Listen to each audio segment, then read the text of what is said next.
Zdravie pošvy závisí od jej pH. Na ideálne mikrobiálne osídlenie v pošve musí byť jej pH v kyslom rozsahu. Pre vedecky založených je to presne v rozmedzi 3,8 až 4,5. Túto hodnotu si udržuje vďaka zdravému mikrobiálnemu osídleniu laktobacilmi. Čo sa však stane, ak sa zrazu množstvo laktobacilov v pošve zníži?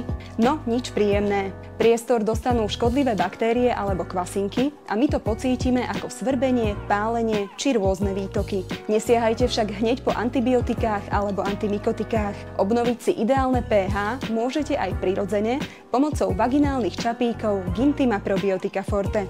Ich prebiotický komplex doplní všetky potrebné prírodné zložky, aby sa laktobacilom opäť darilo a sami dokázali škodlivé mikroorganizmy vyhubiť. Aby to bolo ešte rýchlejšie, obsahujú aj prírodné antimikrobiálne látky zo šalvie a čajovníka. Siahnite po vaginálnych čapíkoch Gintima Probiotica Forte hneď pri prvých podozrivých príznakoch. Kúpite ich v každej lekárni. Ja ich mám radšej pripravené aj vo svojej domácej či dovolenkovej lekárničke.